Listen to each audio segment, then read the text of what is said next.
My name is Denise Pope. I'm a senior lecturer in the School of Education here at Stanford and co-founder of Challenge Success. I'm officially welcoming you to the Challenge Success Fall Conference.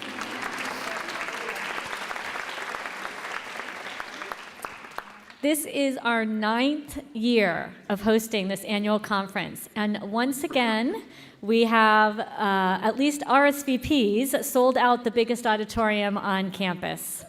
We are so excited that all of you showed up here tonight on behalf of the health and well-being of youth in our communities. It's going to be a great evening. We have really superb speakers.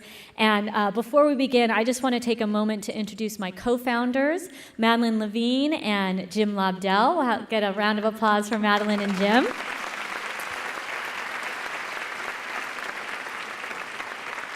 I want to do a very special thank you to our boards. You can tell from the program we have lots of people who support us, our wonderful board of directors, and particularly to Gab Layton for her outstanding leadership as chair of our board, as well as a big thank you to our advisory and research and policy board members as well. We can clap for that.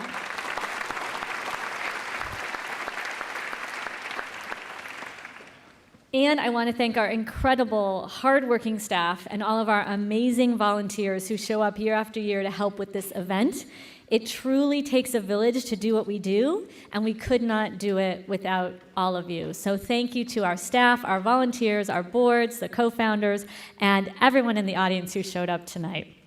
There's a special group in the audience that I want to just point out as well, which is we have 22 school teams comprised of principals, administrators, counselors, teachers, students, and parents who have been here in previous years and thought it was so valuable and worthwhile they decided to join us again. This is our first ever Challenge Success Alumni Conference. It's for returning school teams only. They're all going to come back tomorrow for a full-day conference with workshops and roundtables to give them new ideas to further improve the school climate at their schools and the teaching and learning that goes on in their classrooms. We have schools from as far away as Dallas, where my Dallas contingent's front row, and Seattle. We have Seattle out there, yes. And all over California, Northern and Southern. So welcome back to all of our school team participants, and we are so glad you're here. We're looking forward to a great conference. As you see on the program, the theme tonight is the knowledge to navigate, strategies for raising healthy and motivated kids. Someone said it sounded like a GPS advertisement. What does it mean to have the knowledge to navigate in today's fast-paced world? Well, let's look at some examples ripped from the current headlines.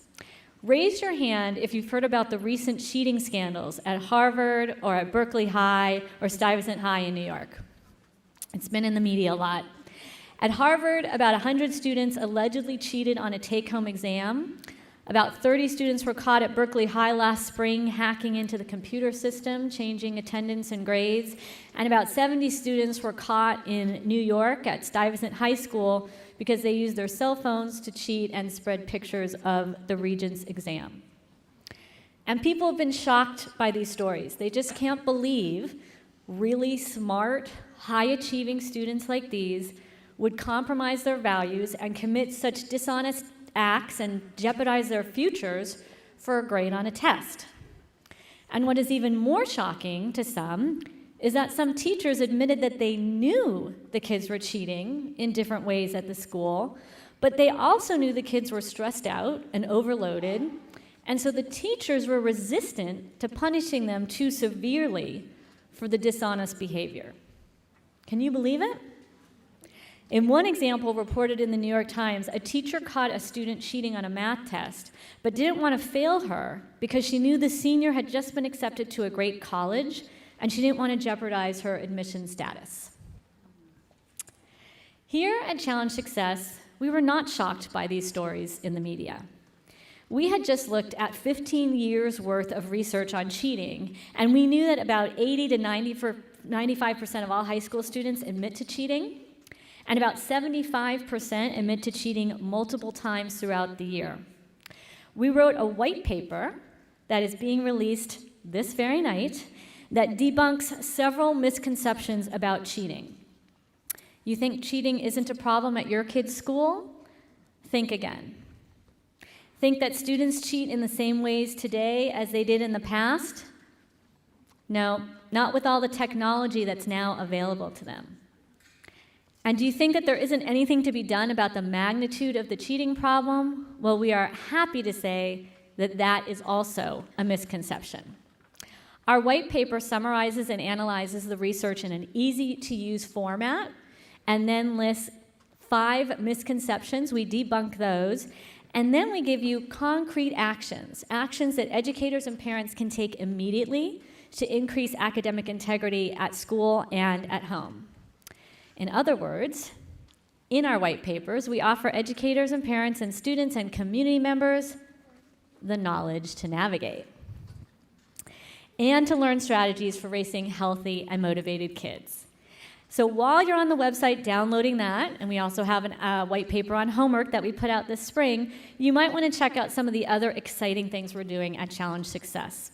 We are creating a lot of new content specifically for parents.